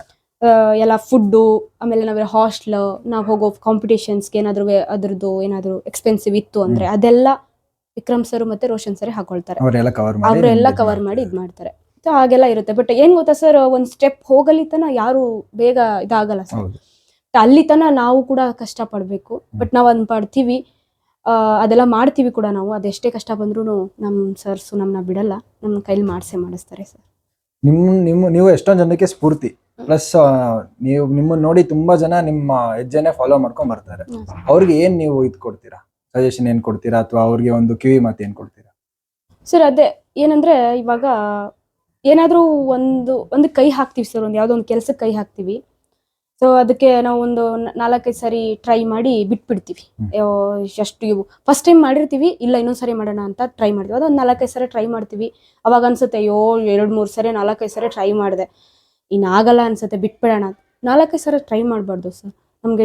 ನಮಗೆ ಏಜ್ ಇದ್ದಾಗ, ಟೈಮ್ ಇದ್ದಾಗ ಎಲ್ಲಿ ತನ ಆಗುತ್ತೋ ಅಲ್ಲಿ ತನೂ ಟ್ರೈ ಮಾಡ್ತಾ ಇರಬೇಕು. ಸೊ ಇವಾಗ ನಾವೆಲ್ಲ ಬ್ಲೈಂಡ್ಸು ಸರ್. ನಮ್ಗೆ ಏನಂದ್ರೆ ನಮಗೂ ಸುಮ್ಮನೆ ಕಣ್ಕಣಲ್ಲ, ಏನಿಲ್ಲ, ಯಾಕೆ ಬೇಕು ಇವ್ರಿಗಿದೆಲ್ಲ ಅಂತ ಹೇಳ್ತಿರ್ತಾರೆ, ನಮಗೂ ಮಾತಾಡ್ತಿರ್ತಾರೆ. ಆಮೇಲೆ ಬಟ್ ನಮ್ ಕಣ್ಣು ಕಾಣಿಸ್ತಿಲ್ಲ ಸರ್. ಹೌದು, ನಮ್ ಕಣ್ಣು ಕಾಣಿಸಲ್ಲ, ನಮ್ಗೆ ಇಷ್ಟೇ ಪ್ರಪಂಚ, ನಾವು ಅಷ್ಟರಲ್ಲೇ ಇದೀವಿ. ಬಟ್ ನಮ್ಮ ಮೈಂಡಲ್ಲಿ, ನಮ್ಮ ಮನಸ್ಸಲ್ಲಿ, ನಮ್ಮ ತಲೆಯಲ್ಲಿ ದೊಡ್ಡ ದೊಡ್ಡ ಕನಸುಗಳಿವೆ. ಸೊ ನಾವು ಆ ಕನಸನ್ನ ನಾವು ಕಾಣ್ತಾನೆ ಇರ್ತೀವಿ. ನಮ್ಗೆ ಆ ಕನಸನ್ನ ಕಾಣಬೇಕಂದ್ರೆ ನಮ್ಗೆ ಕಣ್ಣು ಕಾಣ್ಬೇಕಂತ ಏನೂ ಇಲ್ಲ. ಸೊ ಆ ರೀತಿಯಾದಂಥ ಮೈಂಡ್ ಸೆಟ್ಟಲ್ಲಿ ನಾವೇ ಕಾಣ್ದಿರೋರೆ, ಈ ಥರ ವಿಜುವಲ್ ಇಂಪೇರ್ಡ್ಸ್ ನಾವೇ ಇದ್ದೀವಿ. ಸೊ ನಾರ್ಮಲ್ ಜನ ಮಾಡ್ಬೋದು ಸರ್, ಏನು ಬೇಕಾದರೂ ಮಾಡ್ಬೋದು. ಇವಾಗ ಮನುಷ್ಯನ್ಗೆ ಇದೆಲ್ಲ ಆಗಲ್ಲ ಅಂತ ಹೇಳೋಕ್ಕಾಗಲ್ಲ. ಸೊ ಮೊನ್ನೆ ನಮ್ಮ ಸರ್ ನಿನ್ನೆ ದುರಂಧರ್ 2 ಮೂವಿ ಕರ್ಕೊಂಡು ಹೋಗಿದ್ರು. ಅದರಲ್ಲಿ ಅವ್ರು ಎಷ್ಟು ಸ್ಯಾಟಿಸ್ಫ್ಯಾಕ್ಷನ್ ಮಾಡಿದ್ದಾರೆ ಅಂತ ಅಂದ್ರೆ, ಅವರು ಹಮ್ಜಾ ಅವ್ರ ಹೆಸರು. ಸೊ ನೋಡಿ ಸರ್, ಹೇಗಿದೆ, ಯಾವ ರೀತಿ ಒಬ್ಬ ಮನುಷ್ಯ ಹೇಗೆಲ್ಲ ಮಾಡ್ಬೋದು ಅನ್ನೋದನ್ನ ನಾವು ಅವರಿಂದ ಕಲಿಬೋದು ಸರ್. ಅದರಲ್ಲಿ ಏನೋ ಬೇರೆ ಬೇರೆ ಎಲ್ಲ ನೋಡ್ಬೋದು, ಬಟ್ ಆದ್ರೆ ನಾವು ನೋಡ್ಬೋದು ಒಬ್ಬ ವ್ಯಕ್ತಿ ಮನ್ಸು ಮಾಡಿದ್ರೆ ಏನ್ ಬೇಕಾದ್ರೂ ಮಾಡ್ಬೋದು, ಧೈರ್ಯ, ಅವನ ಒಂದಿದು. ಸೊ ನನ್ಗೆ ಅದೆಲ್ಲ ನೋಡಿದಾಗ ನಮ್ಗೆ ಸರ್ ಆ ಥರದ್ದೇ ಎಲ್ಲ ಮಾಡ್ಸೋದು ಸರ್, ಅದೇ ಥರದ್ದೇ ನಮ್ಗೆ ಮೋಟಿವೇಶನ್, ಆ ಥರದ್ದೆಲ್ಲ ಕೊಡೋದು. ಸೊ ನಾವು ಕೊಡು ಅಂತಂದ್ರೆ ನಾವಿನ್ನು ಚಿಕ್ಕವರು ಸರ್, ಏನಾದ್ರು ಇದು ಹೇಳು ಅಂತಂದ್ರೆ. ನೀವು ತುಂಬಾ ಜನಕ್ಕೆ ಸ್ಫೂರ್ತಿ, ಅದಂತೂ ಯಾರು ಇದ್ ಮಾಡಕ್ಕಾಗಲ್ಲ. Thank you sir, thank you so much. ಆಮೇಲೆ ಈಗ ನೀವು ಜೀವನದ ಹಿಂದೆ ಇವಾಗ ಇರೋದು ನೋಡಿದ್ರೆ ಎಷ್ಟು ಮೆಟ್ಲೆಕ್ ಬಂದಿದ್ರೆ ಎಷ್ಟು ಮೆಟ್ಲೆಕ್ ಬೇಕು ಸರ್? ಇವಾಗಿನ ನಾನು ಪರವಾಗಿಲ್ಲ, ಇವಾಗ ಸ್ಟೆಪ್ಪಿಂಗ್ ಸ್ಟೋನ್ ಅಲ್ಲಿ ಇದ್ದೀನಿ ಸರ್. ಇನ್ನ ಎಲ್ಲೂ ಹೋಗಿಲ್ಲ, ನಾನು ಇನ್ನು ಕೆಳಗಡೆನೆ ಇದ್ದೀನಿ. ನಮ್ದು ತುಂಬಾ ದೊಡ್ಡದಿದೆ ಗುರಿ. ಆ ಗುರಿ ಒಲಿಂಪಿಕ್ ಅಂದ್ರೆ ಸೊ ಬಾಯಲ್ಲಿ ಹೇಳ್ದಷ್ಟು ಸುಲಭ ಅಲ್ಲ ಅದು, ಅಲ್ವಾ? ಸೊ ಹಾಗಿರುವಾಗ ಸೊ ಮುಟ್ಬೇಕಾಗಿರೋ ಇನ್ನು ನಾವು ಏಷ್ಯನ್ ಗೇಮ್ಸೇ ಇದು ಮಾಡಿಲ್ಲ, ಬಟ್ ಮಾಡ್ತೀವಿ ಅನ್ನೋಂಥ ಒಂದು ಛಲ ನಮ್ಮಲ್ಲಿದೆ. ಸೊ ನಾವು ರೆಡಿ ಕೂಡ ಆಗಿದ್ದೀವಿ. ಸೊ ಆಗಿರುವಾಗ ಅದು ಕಷ್ಟ ಅಂತ ಅನ್ಸಲ್ಲ ನಮ್ಗೆ, ಅಂದ್ರೆ ನಾವು ಆಲ್ರೆಡಿ ಬಂದ್ಬಿಟ್ಟಿದೀವಿ ಸರ್ ಈ ಫೀಲ್ಡ್ಗೆ, ಮಾಡೇ ಬಿಡೋಣ ಅಂತ. ಸೊ ಹಾಗಾಗಿ ಆ ಥರ ಅನ್ಸಲ್ಲ ಸರ್. ಇವಾಗ ಇನ್ನೂ ತುಂಬಾ ಇದೆ ಸರ್ ಸ್ಟೆಪ್ಸ್, ಅದು ಲೆಕ್ಕ ಇಲ್ಲ. ಬಟ್ ಆದ್ರೆ ಪರವಾಗಿಲ್ಲ, ಇಷ್ಟೊಂದು ಸಪೋರ್ಟ್ ಇದೆಯಲ್ಲ ಸರ್. ಒಬ್ಬೊಬ್ಬರಿಗೆ ಸಪೋರ್ಟ್ ಇರಲ್ಲ ಸರ್, ಅವರು ಪಾಪ ತುಂಬಾ ಕಷ್ಟಪಡ್ತಿರ್ತಾರೆ. ಬಟ್ ನಮ್ಮ ಸುತ್ತ ಇಷ್ಟು ಜನ ಇದ್ದಾರೆ, ಇಷ್ಟೊಂದು ಜನ ಸಪೋರ್ಟ್ ಮಾಡ್ತಿದ್ದಾರೆ. ಸೊ ಇವಾಗ ಉದಾಹರಣೆ ನೀವೇ ತಗೊಳ್ಳಿ, ಇವಾಗ ಬಂದಿದ್ದೀರಾ ನೀವು, ಏನಕ್ಕೆ? ಇವರು ಇಷ್ಟು ಮಾಡಿದ್ದಾರೆ, ಇಷ್ಟು ಸಾಧನೆ ಮಾಡಿದ್ದಾರೆ, ಯಾರು ನೋಡಲ್ಲ ಸರ್, ಯಾರು ಬಂದು ಮಾತಾಡ್ಸಲ್ಲ. ಬಟ್ ನೀವು ಬಂದು ಮಾತಾಡಿಸಿ ನಮ್ಮನ್ನ ಪ್ರಪಂಚಕ್ಕೆ ತೋರಿಸ್ತಿದ್ದೀರಾ, ನೋಡಿ ಇವ್ರು ಈ ಥರ ಮಾಡಿದ್ದಾರೆ, ಸೊ ಈ ಥರ ಎಲ್ಲ ಅಚೀವ್ಮೆಂಟ್ ಮಾಡಿದ್ದಾರೆ, ಈ ಥರ ಎಲ್ಲ ಪ್ರತಿಯೊಬ್ಬರಿಗೂ ನಾವು ಹೇಳ್ಕೊಂಬರಕ್ಕಾಗಲ್ಲ. ಬಟ್ ನಿಮ್ಮಂತ ಅವರು ಬಂದು ನಮ್ಗೆ ಸಪೋರ್ಟ್ ಮಾಡಿದಾಗ ಸೊ ಅದು ಹೇಗಾಗುತ್ತೆ ಅಂದರೆ ಅಷ್ಟೇ, ನೀವು ಕೂಡ ಒಂದು ನಮ್ಮ ಜೊತೆಲಿ ಸ್ಟೆಪ್ ಆಗಿರ್ತೀರಾ, ಆ ಥರ. ತುಂಬಾ ಖುಷಿ ಆಯ್ತು ನಿಮ್ಮ ಹತ್ರ ಮಾತಾಡಿ. Thank you sir. ನಮಗೆ ಒಂಥರ ಇನ್ಸ್ಪಿರೇಷನ್ ಬೂಸ್ಟ್ ಕೊಟ್ಟಂಗೆ ಆಯ್ತು. ತುಂಬಾ ಥ್ಯಾಂಕ್ ಯು ಸ್ನೇಹಿತರೆ. ಇವತ್ತು ನಮ್ಮ ಜೊತೆ ಇಡೀ ದೇಶ ಅಲ್ಲ, ಇಡೀ ಜಗತ್ತಿಗೆ ಪ್ರಸಿದ್ಧಿ ತಂದಿರೋ ನಮ್ಮ ಕ್ರೀಡಾಪಟುಗಳಿದ್ದಾರೆ. ಅವ್ರು ಮಾಡಿರೋ ಸಾಧನೆನ ಅವ್ರ ಬಾಯಿಂದನೇ ಕೇಳೋಣ, ಪ್ಲಸ್ ಅವ್ರ ಇಂಟ್ರೊಡಕ್ಷನ್ ಅವರಿಂದ ತಗೋಣ. ನಿಮ್ಮ ಇಂಟ್ರೊಡಕ್ಷನ್ ಕೊಡಿ. ನನ್ನ ಹೆಸರು ಮೋಹಿತ್ ಪಾಲ್, ನಂದೂರು ನೆಲಮಂಗಲ. ನಾನು ಇಂಡಿಯನ್ ಅಥ್ಲೆಟಿಕ್ಸ್ ಅಕಾಡೆಮಿಯಲ್ಲಿ 2 ವರ್ಷದಿಂದ ಮಾಡ್ತಾ ಇದ್ದೀನಿ. ನನ್ನ coach Bharat sir, Vikram sir, Roshan sir, ತುಂಬ ಸಪೋರ್ಟ್ ಮಾಡಿದ್ರು. ಅವರಿಂದ ನಾನು ಇಲ್ಲಿ ಬಂದಿದ್ದು. ಸೊ ಅವರಿಂದ ನಾನು ಇಷ್ಟು ಮೆಡಲ್ ಎಲ್ಲ ಮಾಡೋಕ್ಕಾಗಿದ್ದು. ಮೊನ್ನೆ ದುಬೈಲಿ ನಡೆದಿದ್ದು ಯೂತ್ ಪ್ಯಾರಾ ಗೇಮ್ಸ್ನಲ್ಲಿ 2 ಗೋಲ್ಡ್ 1 ಸಿಲ್ವರ್ ತಂದೆ. ನೆಕ್ಸ್ಟು ಗ್ರ್ಯಾಂಡ್ ಪಿಕ್ಸ್ ನ್ಯೂ ಡೆಲ್ಲಿಲಿ 1 ಗೋಲ್ಡ್ 1 ಸಿಲ್ವರ್ ಮೆಡಲ್ ಆಯಿತು. ನೆಕ್ಸ್ಟು ಭುವನೇಶ್ವರ್ ನ್ಯಾಷನಲ್ಸಲ್ಲಿ 1 ಸಿಲ್ವರ್ ಮಾಡಿದೆ. Thank you. ನಿಮ್ಮ ಇಂಟ್ರಡಕ್ಷನ್ ಮೇಡಮ್ ಅವರೇ. ಎಲ್ಲರಿಗೂ ನಮಸ್ಕಾರ. ನನ್ನ ಹೆಸರು ಸೌಮ್ಯ ಅಂತ. ನಾನು ಇಂಡಿಯನ್ ಅಥ್ಲೆಟಿಕ್ ಅಕಾಡೆಮಿಲಿ ರೋಷನ್ ಸರ್ ಹಾಗೂ ವಿಕ್ರಮ್ ಸರ್ ಸ್ಟೂಡೆಂಟಾಗಿ ಪ್ರಾಕ್ಟೀಸ್ ಮಾಡ್ತಾ ಇದ್ದೀನಿ. ನಾನು ನಮ್ಮೂರು ಚಾಮರಾಜನಗರ. ನಂಗೆ ಅಪ್ಪ ಅಮ್ಮ ಇಲ್ಲ, ಅಣ್ಣ ಒಬ್ಬರೇ. ಅಣ್ಣ ಫಾರ್ಮರು. ಇವಾಗ ಏಷ್ಯನ್ ಗೇಮ್ಸಲ್ಲಿ ಮೆಡಲ್ ಆಗಿದೆ ನಂದು. ವರ್ಲ್ಡ್ ಗ್ರಾಂಡ್ ಪಿಕ್ಸಲ್ಲೂ ಗೋಲ್ಡ್ ಮೆಡಲ್ ಆಗಿದೆ 1500 ಮೀಟರು. ಇವಾಗ ಏಷ್ಯಾದಲ್ಲಿ ಟಾಪ್ 1 ಇದ್ದೀನಿ. ನನ್ನ ಗೈಡ್ ಬಂದು ಭರತಣ್ಣ. ಇಷ್ಟೆಲ್ಲ ಅಚೀವ್ ಮಾಡೋಕ್ಕೆ ಸಾಧ್ಯ ಅಂದರೆ ರೋಷನ್ ಸರು, ವಿಕ್ರಮ್ ಸರು ಹಾಗೂ ಮತ್ತು ಭರತಣ್ಣನ ಕಾರಣ. ಮುಂದೆ ಜಪಾನಲ್ಲಿ ನನಗೆ ಅಕ್ಟೋಬರಲ್ಲಿ ಸೇನೆ ಏಷ್ಯನ್ ಗೇಮ್ ಹೋಗ್ತಾ ಇದ್ದೀನಿ ನಾನು. ನನ್ನ ಹೆಸರು ಭರತ್ ಅಂತ. ನಾನು ಸ್ವಿಮ್ಮಿಂಗ್ ಗೈಡ್ ರನ್ನರ್ ಆಗಿದ್ದೀನಿ. ಮೊನ್ನೆ ಡೆಲ್ಲಿಲಿ ಗ್ರ್ಯಾಂಡ್ ಪಿಕ್ಸ್ ನಡೆದಿದ್ರಲ್ಲಿ ಇಬ್ಬರು ಗೋಲ್ಡ್ ಮೆಡಲ್ ಮಾಡಿದ್ದೀವಿ. 1500, 400 ಬಂದು ಸಿಲ್ವರ್ ಮಾಡಿದ್ದೀವಿ ಭುವನೇಶ್ವರಲ್ಲಿ. ಮತ್ತು ಭುವನೇಶ್ವರಲ್ಲಿ 1500 ಗೋಲ್ಡ್ ಮಾಡಿದ್ದೀವಿ. ನಮ್ಮ ಕೋಚ್ ಬಂದು ಭರತ್ ಸರು, ವಿಕ್ರಮ್ ಸರು, ರೋಷನ್ ಸರು. ಅವ್ರು ನಮಗೆ ಸಪೋರ್ಟ್ ಮಾಡಿದ್ದಕ್ಕೆ ಗೈಡ್ ರನ್ನರ್ ಅಂದ್ರೆ ಏನು ಸರ್? ಹೌದು, ಗೈಡ್ ರನ್ನರ್ ಅಂದರೆ ಅವ್ರು ಪಕ್ಕ ಓಡೋದು. ಯಾಕೆಂದ್ರೆ ಅವ್ರಿಗೆ ಕಾಣಲ್ಲ. ಓಕೆ. ಯಾಕೆಂದ್ರೆ ಅವ್ರು ಕಾಣಲ್ವಲ್ಲ, ಅದಕ್ಕೆ ಅವ್ರಿಗೆ ಗೊತ್ತಾಗಬೇಕಲ್ಲ ಯಾವ ಸ್ಪೀಡಲ್ಲಿ ಹೋಗ್ಬೇಕು ಏನು ಅಂತ ಪ್ರಾಕ್ಟೀಸ್ ಮಾಡಿಸಿರ್ತೀವಲ್ಲ. ಅದು ಹಂಗಾಗಿ ಯಾವ ಸ್ಪೀಡಲ್ಲಿ ಹೋಗ್ಬೇಕು ಏನು ಅಂತ ನಮ್ಮ ಕೋಚ್ ಹೇಳಿರ್ತಾರೆ. ಅದೇ ಸ್ಪೀಡಲ್ಲಿ ನಾವು ಹೋಗ್ಬೇಕಷ್ಟೆ. ಸರಿ ಸರ್, ಓಕೆ. ನಿಮ್ಮದು ಬಿಫೋರ್ ಒಲಿಂಪಿಕ್ಸ್ ಇದೆಯಲ್ವಾ? ಬಿಫೋರ್ ಒಲಿಂಪಿಕ್ಸ್ ನೀವು ಏನು ಮಾಡ್ತಿದ್ರಿ ಅಥವಾ ನಿಮ್ಮ ಎಜುಕೇಶನ್ ಏನಿತ್ತು? ಸೊ ಎಜುಕೇಷನ್ ನಾನು ಮನೆಯಿಂದನೇ ಮಾಡ್ತಿದ್ದೆ. ಸೊ ಆಮೇಲೆ ಸ್ಪೋರ್ಟ್ಸ್ ಸ್ಟಾರ್ಟ್ ಮಾಡಿದೆ. ಸ್ಕೂಲಲ್ಲೆಲ್ಲ ನಂಗೆ ಇಂಟ್ರೆಸ್ಟ್ ಇತ್ತು ಸ್ಪೋರ್ಟ್ಸ್ ಮಾಡೋಕ್ಕೆ, ರನ್ನಿಂಗ್ ಎಲ್ಲ. ಬಟ್ ಸ್ಕೂಲಲ್ಲೆಲ್ಲ ಸಪೋರ್ಟ್ ಇರಲಿಲ್ಲ. ಸೊ ನಾನು ಸಪೋರ್ಟ್ ಇರಲಿಲ್ಲ. ಮನೆಯಲ್ಲೇ ಸ್ವಲ್ಪ ಸಪೋರ್ಟ್ ಮಾಡಿದ್ರು. ಅವಾಗ ನಾನು ಸ್ಟಾರ್ಟ್ ಮಾಡಿದೆ ಸ್ಪೋರ್ಟ್ಸು. ಆಮೇಲೆ ನಿಮಗೆ ಪ್ರೋತ್ಸಾಹ ಕೊಟ್ಟು ನೀವು ಸ್ಪೋರ್ಟ್ಸ್ ಶುರು ಮಾಡಿರ್ತೀರಲ್ಲ, ಇನಿಷಿಯಲ್ ಡೇಸ್ ಹೆಂಗಿತ್ತು ನಿಮಗೆ? ನೀವು ಟ್ರೈನ್ ಹೇಗೆ ಮಾಡ್ತಿದ್ವಿ ಅಥವಾ ನಿಮ್ಗೆ ಅವಕಾಶಗಳ ನೀವೇ ಹೆಂಗೆ ಸೃಷ್ಟಿಸ್ತಿದ್ವಿ? ನಾನೇ ಮೋಟಿವೇಟ್ ಮಾಡ್ಕೊತಿದ್ದೆ. ನನ್ನ ಕೈಲಿ ಆಗುತ್ತೆ ಅಂತ. ಮನೇಲಿ ಸ್ವಲ್ಪ ಸಪೋರ್ಟ್ ಮಾಡ್ತಾ ಇದ್ರು, ಆಗುತ್ತೆ ಅಂತ ಎಲ್ಲ. ಸೊ ಆವಾಗ ಸ್ಟಾರ್ಟ್ ಮಾಡಿದೆ. ನಿಮಗೆ ನನ್ನ ಡೆಡಿಕೇಶನ್ ನಾನೇ. ಆಮೇಲೆ ನೀವು ಪರ್ಸ್ಯೂ ಮಾಡಿರ್ತೀರಲ್ವಾ, ನಿಮ್ಮ ಸ್ಟೇಜಸ್ ಹೆಂಗಿತ್ತು? ಇನಿಷಿಯಲ್ ಸ್ಟೇಜಸ್ ಹೆಂಗಿತ್ತು? ಆಮೇಲೆ ಹೋಗ್ತಾ ಹೋಗ್ತಾ ಹೋಗ್ತಾ ಹೋಗ್ತಾ ಇಲ್ಲಿವರೆಗೂ ತಲುಪಿದ್ದೀರಾ ಅಂದ್ರೆ ದೊಡ್ಡ ಸಾಧನೆ ಇದೆ. ಓಕೆ. ಸೊ ಆಮೇಲೆ ನಾನು ಇಂಡಿಯನ್ ಅಥ್ಲೆಟಿಕ್ ಅಕಾಡೆಮಿ ಜಾಯಿನ್ ಮಾಡಿದೆ. ಫಸ್ಟ್ ನಾನು ಮನೆಯಲ್ಲೇ ಪ್ರಾಕ್ಟೀಸ್ ಮಾಡ್ಕೊತಿದ್ದೆ. ಸೊ ಆಮೇಲೆ ಇಲ್ಲಿ ತುಂಬ ಸಪೋರ್ಟ್ ಮಾಡಿದ್ರು. Bharat sir, Vikram sir, Roshan sir ತುಂಬ ಸಪೋರ್ಟ್ ಮಾಡಿದ್ರು. ಆಗುತ್ತೆ, ಇವತ್ತಿಲ್ಲ ನಾಳೆ ಮೆಡಲ್ ಆಗೇ ಆಗುತ್ತೆ. ಇಂದಿನ ಕಂಟಿನ್ಯೂನ್ಸಿ ಇರಬೇಕು, ಮೆಡಲ್ ಮಾಡೋದು. ಮೇಡಮ್ ಅವರೇ, ನೀವು ಇಷ್ಟು ಸಾಧನೆ ಮಾಡಿರೋದು ಒಬ್ಬ ಹೆಣ್ಮಗುವಾಗಿ ತುಂಬಾ ಅಂದ್ರೆ ಕೋಟಿಯಲ್ಲಿ ಒಬ್ರು ಮಾಡೋ ಸಾಧನೆ ನೀವು ಮಾಡಿರೋದು. ನೀವು ಸಾಧನೆ ಮಾಡೋದಕ್ಕೆ ಸ್ಫೂರ್ತಿ ಅಥವಾ ನಿಮ್ಗೆ ಡೆಡಿಕೇಶನ್, ಡಿಸಿಪ್ಲಿನ್ ಎಲ್ಲ ಬಂದಿರೋದು ಹೇಗೆ ಇದೆಲ್ಲ? ಸರ್, ನಾನು ಆ್ಯಕ್ಚುಲಿ ನಾನು ಬ್ಲೈಂಡ್ಸ್ಗಳು ಓದ್ತಿದ್ದೆ. ನಾನು ಬರ್ತ್ ಬ್ಲೈಂಡು. ನಾನು ದೀಪ ಅಕಾಡೆಮಿ ಓದ್ತಿದ್ದೆ. ನಂಗೆ ಸ್ಪೋರ್ಟ್ಸ್ ಅಂತ ನಾಲೆಡ್ಜ್ ಏನಿಲ್ಲ. ನಾನು 10th ಸ್ಟಾರ್ಟ್ ಮಾಡಿದ್ದು. ನಾನು ಸ್ಪೋರ್ಟ್ಸ್ ಸ್ಟಾರ್ಟ್ ಮಾಡಿದ್ದು ಇವಾಗ 1.5 years ಆಗಿದೆ ಸ್ಪೋರ್ಟ್ಸ್ ಸ್ಟಾರ್ಟ್ ಮಾಡಿ ನಾನು. ಅದಕ್ಕೆ ಎಲ್ಲವೇ ಕಾರಣ ವಿಕ್ರಮ್ ಸರ್. ಅವರೇ ಬಂದು ನನ್ನ ಕರ್ಕೊಂಡು ಬಂದು ಇದೆಲ್ಲ ಮಾಡಿಸಿದ್ದು. ನಿಮ್ಮೆಲ್ಲ ಕಂಪ್ಲೀಟ್ ಟ್ರೈನ್ ಮಾಡಿ? ಎಲ್ಲ ಅವರೇ, ವಿಕ್ರಮ್ ಸರೇ ಮಾಡಿಸಿದ್ದು. ನೀವು ಹೇಳಿದಂಗೆ ನೀವು ಡೆಲ್ಲಿಗೆಲ್ಲ ಹೋಗಿರ್ತೀರಲ್ವಾ? ಡೆಲ್ಲಿಯಲ್ಲಿ ನೀವು ರೇಸ್ ಮಾಡಿರ್ತೀರ. ಹೌದು. ಆಗ ನಿಮ್ಗೆ ಯಾರ್ಯಾರು ಕಾಂಪಿಟೇಟರ್ಸ್ ಇರ್ತಾರಲ್ವಾ, ಹೌದು. ಅವರಿಗಿಂತ ನೀವು ಹೇಗೆ ಗೆದ್ರಿ? ಅವ್ರಿಗಿಂತ ಅದೇ ನಾವು ಪ್ರಾಕ್ಟೀಸ್ ಮಾಡಿರ್ತೀವಿ. ಇವಾಗ ಕೋಚ್ ಎಲ್ಲ ಫುಲ್ಲು ಅವ್ರಿಗೆಲ್ಲ ಗೊತ್ತಿರುತ್ತಲ್ಲ ಯಾವ ಕಾಂಪಿಟೇಟರ್ ಬರ್ತಾರೆ, ಅವ್ರು ಹೆಂಗಿರ್ತಾರೆ. ಬಿಕಾಸ್ ಅವರು ಎಲ್ಲ ಅಥ್ಲೀಟ್ ಅಲ್ಲ, ಅವರೆಲ್ಲ ಹಾಕ್ಬಿಟ್ಟು ಬಂದಿರೋದಲ್ಲ ಕೋಚ್ ಅಲ್ಲ. ಸೊ ಅವ್ರಿಗೆಲ್ಲ ಗೊತ್ತಿರುತ್ತೆ ಅಥ್ಲೀಟ್ ಯಾವ ಕಡೆಯಿಂದ ಬರ್ತಾರೆ, ಹೆಂಗ್ ಸ್ಟ್ರಾಂಗ್ ಇರ್ತಾರೆ, ಎಷ್ಟು ಹೊಡೆದ್ರೆ ಮೆಡಲ್ ಆಗುತ್ತೆ. ಸೊ ಅದೆಲ್ಲ ಫುಲ್ ಪ್ರಿಪೇರ್ ಮಾಡ್ಬಿಟ್ಟು ಕಳ್ಸಿರ್ತಾರೆ ನಮಗೆ ಕಾಂಪಿಟೇಷನ್ ಟೈಮ್ಗೆ. ಮೋಸ್ಟ್ ಇನ್ಸ್ಪೈರ್ಡ್ ಕ್ಯಾರೆಕ್ಟರ್ ಅಂದ್ರೆ ಯಾರಿದ್ದಾರೆ? ನಿಮ್ಗೆ ಇಷ್ಟು ವರ್ಷ ಜರ್ನಿ ನೋಡ್ಕೊಂಡಿದ್ದೀರಾ, ಕಾಂಪಿಟೇಟರ್ಸ್ ಇರ್ಬೋದು ಅಥವಾ ಯಾರಾದ್ರೂ ಇರ್ಬೋದು, ನಿಮ್ ಮೋಸ್ಟ್ ಇನ್ಸ್ಪೈರ್ಡ್ ಇವ್ರ ತರ ನೆಕ್ಸ್ಟ್ ನಾವು ಸಾಧನೆ ಮಾಡ್ಬೇಕಪ್ಪ ಅಥವಾ ಇವ್ರ ತರ ನಾವು ಇದು ಮಾಡ್ಬೇಕು, ನಾವು 4 ಜನಕ್ಕೆ ಸಹಾಯ ಮಾಡ್ಬೇಕಪ್ಪ ಅಂತ ಯಾರಿದ್ದಾರೆ? ಅಬ್ದುಲ್ ಕಲಾಂ. ಅಬ್ದುಲ್ ಕಲಾಂ ಅವರೇ ಏಕೆ? ಬಿಕಾಸ್ ಅವ್ರು ತುಂಬಾ ದೇಶಕ್ಕೆ ಅವ್ರ ದೇಶದ ಸೇವೆ ತುಂಬಾ ಸೇವೆ ಮಾಡಿದ್ರು. ತುಂಬಾ ಯೂಸ್ಫುಲ್ ಆಯ್ತು. ಮೆಡಲ್ಸ್ ಗೆದ್ದಿದ್ದೀರಾ, how do you celebrate your wins? ಹೆಂಗ್ ಸೆಲೆಬ್ರೇಟ್ ಮಾಡ್ತೀರಾ ನೀವು ಗೆದ್ದಿದ್ದು ಖುಷಿ ಸಂದರ್ಭನ? ಖುಷಿ ಏನು ಅಂದ್ರೆ ಒಂದು ಸ್ಟೆಪ್ ಆಗಿದೆ, ನೆಕ್ಸ್ಟ್ ಇನ್ನೊಂದು ಸ್ಟೆಪ್ ಇದೆ. ಸೊ ಅದಕ್ಕೆ ಇನ್ನೂ ಚೆನ್ನಾಗಿ ರೆಡಿ ಆಗಬೇಕು, ಡಿಮೋಟಿವೇಟ್ ಆಗಬಾರ್ದು ಇಷ್ಟಕ್ಕೇನೆ. ಬಿಕಾಸ್ ಮುಂದೆ ಇನ್ನೂ ಫ್ಯೂಚರ್ ಇದೆ, ಅದಕ್ಕೆ ರೆಡಿ ಆಗಬೇಕು ಅಷ್ಟೇ. ನಿಮ್ಗೆ ಮೇಡಮ್ ಯಾರು ಇನ್ಸ್ಪಿರೇಷನ್ ನೀವು ಕೇಳಿರೋ ಪ್ರಕಾರ ಯಾರು ಇನ್ಸ್ಪಿರೇಷನ್ ನಿಮಗೆ? ನನಗೆ ಇನ್ಸ್ಪಿರೇಷನ್ ಆ ಥರ ಯಾರಿಲ್ಲ. ನನಗಿರೋದು ರೋಷನ್ ಸರ್ ಮತ್ತು ವಿಕ್ರಮ್ ಸರ್. ಅವ್ರು ಹೆಂಗೆ ನಮ್ಮಂಥವ್ರನ್ನ ಕರ್ಕೊಬಂದು ಪ್ರಾಕ್ಟೀಸ್ ಮಾಡಿಸಿ ಅವಾಗ ಇಂಟರ್ನ್ಯಾಷನಲ್ ಮೆಡಲ್ ಮಾಡಿಸಿದ್ರು. ಆಗ ಅವ್ರನ್ನೇ ಇನ್ಸ್ಪಿರೇಷನ್ ಆಗಿ ತೊಗೊಂಡಿರೋದು. ಅವ್ರ ಥರ ನಾವು ಮೆಡಲ್ ಮಾಡಿ ಬೇರೆಯವ್ರಿಗೂ ಟ್ರೈನ್ ಮಾಡಿ ಅವ್ರನ್ನು ಇದೇ ಥರ ನಮ್ಮ ಇಂಡಿಯಾಗೋಸ್ಕರ ನಮ್ಮ ಕರ್ನಾಟಕಕ್ಕೋಸ್ಕರ ರಿಪ್ರೆಸೆಂಟ್ ಮಾಡಿಸಿ ಮೆಡಲ್ ಮಾಡಿಸ್ಬೇಕು ಅಂತ. ಓಕೆ, ನೀವು ಇವಾಗ ಇಷ್ಟೊಂದು ಮೆಡಲ್ಸ್ ಗೆದ್ದಿದ್ದೀರಲ್ವಾ, ಹಾಂ ನೀವು ಆಗ ಆ ಖುಷಿ ಸಂದರ್ಭನ ಯಾರ ಹತ್ರ ಹಂಚ್ಕೊಂತೀರಾ ಅಥವಾ ಯಾವ ತರ ಅದನ್ನ ಸೆಲೆಬ್ರೇಟ್ ಮಾಡ್ತೀರಾ?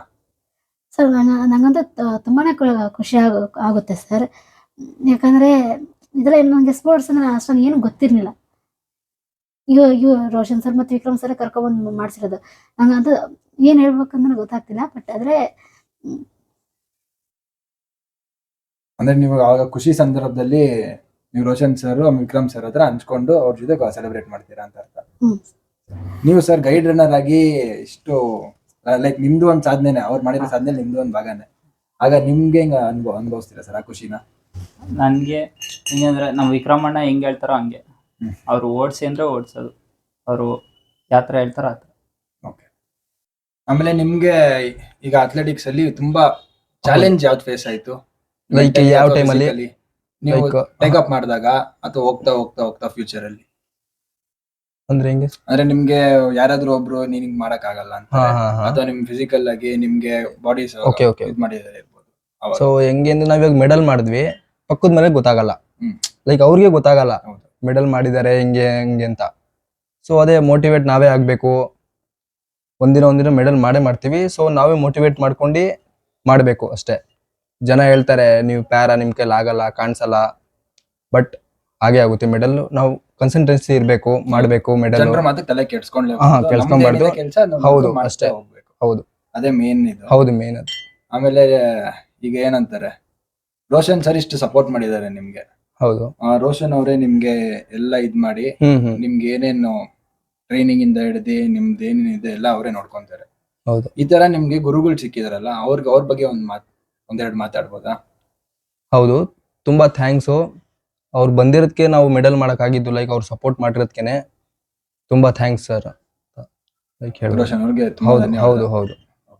Exactly. ಆಮೇಲೆ ಮೇಡಮ್ ಅವರೇ, ನೀವು ನೆಕ್ಸ್ಟ್ ಫ್ಯೂಚರ್ ಅಲ್ಲಿ ಈಗ ಏನ್ ಟಾರ್ಗೆಟ್ ಇಕ್ಕಿದೀರಾ? ನೆಕ್ಸ್ಟ್ ಇಂಟರ್ನ್ಯಾಷನಲ್ ಲೆವೆಲ್ ಇಂದ ಏನ್ ಸಾಧನೆ ಮಾಡ್ಬೇಕಂತ ಇದ್ದೀರಾ? ಇವಾಗ ಏಷ್ಯನ್ ಗೇಮ್ಸ್ ಬರ್ತದೆ, ನಾವು ನೆಕ್ಸ್ಟ್ ಇಯರ್ ವರ್ಲ್ಡ್ ಗ್ರಾಂಪಿಕ್ಸ್ ಇದೆ. ಮೇನ್ ಟಾರ್ಗೆಟ್ ಅಂದರೆ ಒಲಿಂಪಿಕ್ಸ್. ವರ್ಲ್ಡ್ ಒಲಿಂಪಿಕ್ಸ್ ಅಲ್ಲಿ ನೀವು ಗೋಲ್ಡ್ ಮೆಡಲ್ ಹೊಡಿಲೇಬೇಕಂತ ಫಿಕ್ಸ್ ಆಗಿದ್ದೀರಾ? ಹಾಂ ಸರ್. ಸರಿ ಮೇಡಮ್ ಅವರೇ, ಥ್ಯಾಂಕ್ ಯು. ತುಂಬಾ ಖುಷಿ ಆಯ್ತು ನಿಮ್ಮ ಹತ್ರ ಮಾತಾಡಿ. Thank you. Thank you sir. ಸ್ನೇಹಿತರೆ, ಈಗ ನಾವು ಇಷ್ಟೊಂದು ಜನ ಅಥ್ಲೀಟ್ಸ್ದು ಲೈಕ್ ಲೈಫ್ ಸ್ಟೋರಿ ಇರ್ಬೋದು ಅಥವಾ ಅವ್ರ ಇನ್ಸ್ಪಿರೇಷನ್ ಮೂಮೆಂಟ್ಸ್ ಎಲ್ಲ ಕೇಳ್ತಿದ್ವಿ. ಇಷ್ಟು ಜನಕ್ಕೆ ಬೆನ್ನೆಲುಬು ಮತ್ತೆ ಇನ್ಸ್ಪಿರೇಷನ್ ಕೋಚ್ ಆಗಿ ನಿಂತಿರೋದು ನಮ್ಮ ರೋಷನ್ ಅಗ್ನಿಶ್ರೀಧರ್ ಸರ್ ಅವರು. ಸರ್, ನಿಮ್ಗೆ ಈ ತರ ಮಾಡಬೇಕು ಈ ತರ ಮಕ್ಕಳಿಗೆ ಅಂತ ಹೆಂಗ್ ಅನ್ಸುತ್ತೆ ಸರ್? ನಾನೇ ಮುಂಚೆ ಅಥ್ಲೀಟ್ ಆಗಿದ್ದೆ. ಸೊ ಅದಾದಮೇಲೆ ನಾನು ಮಾಡಬೇಕಲ್ಲ ಲೈಫಲ್ಲಿ. ಸೊ ಆ ಟೈಮಲ್ಲಿ ನಾನೇ ಒಂದು ಅಕಾಡೆಮಿ ಸ್ಟಾರ್ಟ್ ಮಾಡಿದೆ. 2015 ಸ್ಟಾರ್ಟ್ ಮಾಡಿದಾಗ ತುಂಬ ಜನ ಮಕ್ಕಳು ಸೇರಿಕೊಂಡ್ರು. ಆ ಟೈಮಲ್ಲಿ ಸ್ಟೇಟು ನ್ಯಾಷನಲ್ಸ್ ಎಲ್ಲ ಮೆಡಲ್ ಮಾಡಿದಾಗ ಅಲ್ಲಿ ಫಿಲ್ಟ್ರ್ ಮಾಡ್ತಿದ್ದೆ, ಯಾರು ಸಖತ್ತಾಗಿ ಮಾಡ್ತಾರೆ ಅದು ನೋಡಿದಾಗ ಹಳ್ಳಿ ಮಕ್ಕಳೆಲ್ಲ ತುಂಬ ಚೆನ್ನಾಗಿ ಮಾಡೋರು, ತುಂಬ ಜೋಶಲ್ಲಿ ಓಡೋರು. ಅವ್ರಿಗೇನು ಬೇಕಿತ್ತು, ಊಟ, ಪ್ರೋಟೀನ್ಸು, ಶೂಸ್ ಇರ್ತಿದ್ರೆ ಸಖತ್ ಪರ್ಫಾರ್ಮೆನ್ಸ್ ಬರ್ತಾಯಿತ್ತು. ಸೊ ಯಾಕೆ ಸುಮ್ಮನೆ ಇಲ್ಲಿ ಟೈಮ್ ವೇಸ್ಟ್ ಮಾಡೋದು ಬದಲು ಅವ್ರ ಬಗ್ಗೆ ಫೋಕಸ್ ಮಾಡೋಣ ಅಂತ ಹಂಗೆ ಸ್ವಲ್ಪ ತಿಳಿಸಿದೆ. ಅದಾದಮೇಲೆ ಪ್ಯಾರಾ ಮಕ್ಕಳು ಸಿಕ್ಕಿದ್ರು, ಅವರು ತುಂಬ ಚೆನ್ನಾಗಿ ಅಚೀವ್ಮೆಂಟ್ ಮಾಡ್ತಾಯಿದ್ರು. ಸೊ ಹಂಗೆ ಪ್ರೊಫೆಷ್ನಲ್ ತೊಗೊಂಡು ಒಂದು 11 years ಕಂಪ್ಲೀಟ್ ಆಗಿಬಿಟ್ಟಿದೆ. ಸರಿ ಸರ್, ಆಮೇಲೆ ಈಗ ಇಷ್ಟು ಜನ ನಿಮ್ಮ ಅಕಾಡೆಮಿಯಿಂದ ಇಷ್ಟು ಜನ ಪಾಸ್ ಔಟ್ ಆಗಿದಾರಲ್ಲ, ನೆಕ್ಸ್ಟ್ ಇವಾಗ ಯಾರೋ ನಂಗೆ ಗೊತ್ತಿರೋರು ಅಥವಾ ನನ್ನ ಫ್ರೆಂಡ್ಸ್ ಗೊತ್ತಿರೋರು ಯಾರೊಬ್ರು ಹಿಂಗೆ ಅಪ್ರೋಚ್ ಆಗ್ಬೋದು, ಹಿಂಗೆ ರೋಷನ್ ಸರ್ ಅವ್ರ ನಾವು ಟ್ರೈನ್ ಮಾಡಬೇಕು ಅಂತ, ಅವ್ರಿಗೆ ಏನಂತ ಸರ್? ಏನಿಲ್ಲ, ಸ್ಟೇಡಿಯಂ ಅಲ್ಲಿ ಕಿಶನ್ ಅಂತ ಮತ್ತು ಲಕ್ಷ್ಮಿ ಇರ್ತಾಳೆ, ಇಲ್ಲಿ ಪವನ್ ಮತ್ತು ವಿಕ್ರಮ್ ಇರ್ತಾನೆ, ಬಂದು ಟ್ರೈನಿಂಗ್ ಮಾಡ್ಕೋಬೋದು. ಇಲ್ಲಿ ಜಿಮ್ಮಲ್ಲಿ ವಾರಕ್ಕೆ 2 ದಿವಸ ಇರುತ್ತೆ, ಸ್ಟೇಡಿಯಮಲ್ಲಿ ಟ್ರೈನಿಂಗ್ ಇರುತ್ತೆ. ಸ್ಟೇಟ್ ನ್ಯಾಷನಲ್ಸ್ ಮೆಡಲ್ ಮಾಡಿದ್ರೆ ಒಳ್ಳೆ ಕಾಲ್ಫರ್ ಬಂದಾಗ ಗೌರ್ಮೆಂಟ್ ಜಾಬ್ಸ್ ಅವೈಲೇಬಲ್ ಇರುತ್ತೆ, ಸೇರಿಕೊಂಡು ಅವ್ರು ಲೈಫ್ ಸೆಟಲ್ ಮಾಡ್ಕೋಬೋದು ಅವರು. ಆಮೇಲೆ ಈಗ ನೆಕ್ಸ್ಟ್ ಈಗ ನಾರ್ಮಲ್ ಮಕ್ಳು ಇರ್ಬೋದು ಅಥವಾ ಪ್ಯಾರಾ ಒಲಿಂಪಿಕ್ಸ್ ಯಾರ್ಯಾರು ಪಾರ್ಟಿಸಿಪೇಟ್ ಮಾಡಿ ಮಕ್ಳು ಇರ್ಬೋದು, ಅವರಿಗೆ ನೀವೊಂದು ಕಿವಿ ಮಾತು ಏನು ಕೊಡ್ತೀರಾ? ಫೋಕಸ್ಡ್ ಆಗಿರಬೇಕು. ಸುಮ್ಮನೆ ಇದ್ದರೆ ಸುಮ್ಮನೆ ಇದ್ಬಿಡ್ತಾರೆ. ನಾನು ತುಂಬ ಜನ ನೋಡ್ತೀನಿ, ಸ್ವಿಗ್ಗಿನೂ ಪ್ಯಾರಾ ಕೈಕಾಲು ಇಲ್ದಿರೋಲ್ಲ ಸ್ವಿಗ್ಗಿ ಮಾಡ್ತಾರೆ. ಯೋಚನೆ ಮಾಡ್ತೀವಿ, ಯಾಕೆ ಇವರೆಲ್ಲ ಹಿಂಗೆ ಮಾಡ್ತಾ ಇದ್ದಾರೆ, ಅಚೀವ್ ಮಾಡ್ಬೋದಿತ್ತಲ್ಲ.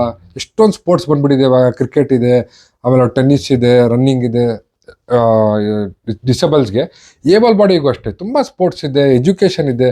ಆ ರೈಟ್ ಟೈಮಲ್ಲಿ ರೈಟ್ ಕೆಲಸ ಮಾಡಿಲ್ಲ ಅಂದರೆ ಲೈಫ್ ಲಾಂಗ್ ಯಾವುದೋ ಒಂದು ಇದ್ರಲ್ಲಿ ಆಗ್ಬಿಡ್ತಾರೆ. ರಿಗ್ರೆಟು ಇರುತ್ತೆ, ಮತ್ತು ಅವ್ರ ಅಚೀವ್ಮೆಂಟು ಅಷ್ಟಿರಲ್ಲ ಅವ್ರದ್ದು. ಸರಿ ಸರ್, ನೀವು ಮಾಡ್ತಿರೋದೊಂದು ದೊಡ್ಡ ಸಾಧನೆನೇ ಅನ್ಕೊಂತೀವಿ. ಇಲ್ಲ ಬ್ರದರ್, ಏನೋ ದೇವ್ರ ಕೊಟ್ಟಿರೋ ಕೆಲಸ ಮಾಡ್ತಾ ಇದೀವಿ, ಅವ್ರ ಹಾರ್ಡ್ ವರ್ಕ್ ಅದು. ಹೌದು. ಸೊ ನಾವು ಅದಕ್ಕೆ ಡೆಡಿಕೇಟ್ ಮಾಡ್ತಾ ಇದೀವಿ. ಹಾರ್ಡ್ ವರ್ಕ್ ಅಲ್ಲಿ ನೀವು ಒಂದು ಭಾಗನೇ ಅಲ್ವಾ ಸರ್? ಸೊ ಇವಾಗ ಬಿಲ್ಡಿಂಗ್ ಕಟ್ಟಬೇಕಂದ್ರೆ ಅಷ್ಟು ಬಿಲ್ಡರ್ಸ್ ಇರಬೇಕು, ಬೇಸ್ತಿರ್ ಇರಬೇಕು, ಎಲ್ಲರೂ ಇದ್ರೆ ತಾನೇ ಅದು ಬಿಲ್ಡಿಂಗ್ ಚೆನ್ನಾಗಾಗೋದು. ಆ ಥರ ನಂದು ಒಂದು ಪಾರ್ಟ್ ಅಷ್ಟರಲ್ಲಿ. ಇವಾಗ ನನಗೆ ಗ್ರೇಟರ್ ಅಂದಾಗ ನಾನು ಒಲಿಂಪಿಕ್ ಮೆಡಲ್ ತಂದಮೇಲೆ I feel I am greater ಅಂತ. ಆ ಬರೋವರೆಗೂ ಸ್ವಲ್ಪ ನಾನು ಇನ್ನೂ ಕೆಲಸ ಮಾಡ್ತಾ ಇದ್ದೀನಿ ಅದ್ರ ಬಗ್ಗೆ. ಇದೆಲ್ಲ ಮಾಡಿ ನಮ್ಮ ಜನರಿಗೆ ನೀವು ಒಂದು ಸ್ಫೂರ್ತಿಯಾಗಿ ಅವ್ರನ್ನ ಟ್ರೈನ್ ಮಾಡ್ತಿರೋದಕ್ಕೆ thank you sir. Thank you. ನಮ್ಮ ಕರ್ನಾಟಕ ಜನನೂ ಅಷ್ಟೇ, ಫಂಡಿಂಗ್ಸ್ ಅಲ್ಲ, ನಮಗೆ ಸಪೋರ್ಟ್ ಬೇಕು. ಸಪೋರ್ಟ್ ಬೇಕು. ಹೌದು, ನೀವು ಬೇಕು. ಸ್ಪೋರ್ಟ್ಸ್ ಹೋಗಿದ್ರೆ ಎಲ್ಲ ಹೋಗಿ ಓಡೋ ಟೈಮಲ್ಲಿ ಕಿರ್ಸ್ಟಾರ್ ನೋಡಿ, ಅತ್ತೆ ಮೇಲೆ ದುಡ್ಡು ಸಾಥ್ ಕೊಡಲ್ಲ, ಬರೀ ಕಿರ್ಸ್ತಾರಲ್ಲ, ಆ ಸಪೋರ್ಟ್ ಇಂದಾನೆ ಓಡೋಗೋದು. ಹೌದು. ನನ್ನ ಮಕ್ಳಿಗೆ ಅದೇ ಹೇಳೋದು, ದುಡ್ಡು ಒಂದು ಲಿಮಿಟ್ವರೆಗೂ ಸಪೋರ್ಟು. ಒಂದು 10 ಪುಷಪ್ಸ್ ಮಾಡೋಂಗೆ ಇನ್ನೂ ಮಾಡೋ ಅಂತ ಒಂದು 10 ಜನ ಸೇರ್ಕೊಂಡ್ರೆ ಇನ್ನೊಂದು 10 ಮಾಡ್ತಾನೆ, ಇನ್ನೊಂದು 100 ಜನ ಸೇರ್ಕೊಂಡ್ರೆ 100 ಮಾಡ್ಬಿಡ್ತಾನೆ. ಸೊ ಜನ ಸಪೋರ್ಟ್ ಬೇಕು ನಮ್ಗೆ, ಜೋಶ್ ಹುಮ್ಮಸ್. ಇವಾಗ ನೋಡಿ ಆ ಮಕ್ಳಿಗೆ ಅಷ್ಟೆಲ್ಲ ಗೆದ್ಕೊಂಬಂದಾಗ ಯಾರು ಗುರ್ತಿರ್ತಾರಿಲ್ಲ. ಯಾರೋ ಸಿಕ್ಬಿಟ್ಟು ಏನಪ್ಪ ನಿಮ್ ವಿಡಿಯೋ ನೋಡಿದೆ, ಸಕಲಾಗಿ ಮಾಡ್ತಿದ್ದೀರಾ, ಸೂಪರ್ ಅಂದಾಗ ಎಷ್ಟು ಖುಷಿ ಗೊತ್ತದು. ನೀವೇನೋ ತಗೋಬಹುದು ಐಟಮ್ನ, ಅದು ತಗೊಂಡು ಅರ್ಧ ಗಂಟೆ ನೀವು ಖುಷಿ. ಇವತ್ತು ಸುಭಾಷ್ ಅವ್ರ ಜೊತೆ ಮಾತಾಡೋರಲ್ಲ, ಇಡೀ ನೈಟ್ ಅವ್ರು ಖುಷಿಯಾಗಿರ್ತಾರೆ, ಆ ಫೀಲ್ ಅಲ್ಲಿ ಇರ್ತಾರೆ, ಯಾರೋ ಬಂದು ನಮ್ಮನ್ನ ಗುರ್ತಿದ್ರು. ಸೊ ಅದೇ ನಾನು ಹೇಳ್ತಾ ಇದ್ದೆ, ಇನ್ಫ್ಲುಯೆನ್ಸರ್ಸ್ ಆಗಿರ್ಲಿ, ಯೂಟ್ಯೂಬರ್ಸ್ ಆಗಿರ್ಲಿ, ಗಾಡಿದ್ ಮಾಡ್ತಾರೆ, ಟ್ರಾವೆಲಿಂಗ್ ಬ್ಲಾಗ್ ಇದೆ, ಎಲ್ಲ ಇದೆ. ಸ್ಪೋರ್ಟ್ಸ್ ಡೇ ಬ್ಲಾಗ್ ಇಲ್ಲ. ಹೌದು, ನಾನು ಹಾಕೊಂಡು ಮಾಡಕ್ ಆಗಲ್ಲ, ಅದು ನಂಗೆ ಅದ್ರ ಬಗ್ಗೆ ಗೊತ್ತಿಲ್ಲ. ಗೊತ್ತಿರೋರು ಅಟ್ಲೀಸ್ಟ್ ಬಂದು ಅವ್ರಿಗೆ ಸಪೋರ್ಟ್ ಮಾಡಬೇಕು. ಹೋಟೆಲ್ದು ಹಾಕ್ತಾರೆ, ಊಟದ್ದು, 2 ವೀಲರ್ಸ್ಗಳೆಲ್ಲ ಹಾಕ್ತಾ ಇರ್ತಾರೆ. ಆ ಟೈಮಲ್ಲಿ ನಾನು ಯೋಚನೆ ಮಾಡ್ತೀನಿ, ಯಾಕೆ ಸ್ಪೋರ್ಟ್ಸ್ದು ನಮ್ದು ಅಕಾಡೆಮಿ ಅಂತಾನೆ ಇಲ್ಲ, ಎಷ್ಟೋ ಜನ ಸ್ಪೋರ್ಟ್ಸ್ ಅವ್ರು ಇದ್ದಾರೆ, ಕ್ರಿಕೆಟರ್ಸ್ ಇದ್ದಾರೆ, ಬ್ಯಾಡ್ಮಿಂಟನ್ನು, ಸ್ವಿಮ್ಮರ್ಸು, ಸ್ಕೇಟರ್ಸು, ಯಾಕೆ ಅವ್ರ ಬಗ್ಗೆ ಎಲ್ಲ ಮಾಡಲ್ಲ? ಅದೊಂದೇ ಒಂದು ಪಾಯಿಂಟು. ಮಾಡಿದ್ರೆ ನಮ್ಗೊಂದು ಖುಷಿ ಅಲ್ವಾ? ಅಲ್ಲ, ಎನ್ಕರೇಜ್ಮೆಂಟ್ ಕೊಟ್ಟಂಗೆ ಆಗುತ್ತೆ ಅದು. ಬೇರೆ ಏನು ಇನ್ನೇನು ಡೌಟ್ ಇಲ್ಲ ಬದರ್. ಇವಾಗ ನೀವು ಅಷ್ಟೊಂದು ಮಕ್ಳಿಗೆ ಮಾಡ್ತಾ ಇದ್ರಲ್ಲ, ಅವ್ರಿಗೊಂದು ಖುಷಿ. ಹೌದು, ಅದನ್ನ ಎಷ್ಟೋ ಸರ್ಕ್ಯುಲೇಟ್ ಆಗತ್ತಲ್ಲ, ನಮ್ಗೊಂದು ಲೈಫ್ ಲಾಂಗ್ ಮೆಮೊರಿ ಅಲ್ವಾ ಅದು. ಹೌದು. ಸೊ ಅದೊಂದು ಮಾಡ್ಬೇಕು ಎಲ್ಲರೂ ಸೇರ್ಕೊಂಡು. ಸರಿ sir, thank you sir. Sure thank you.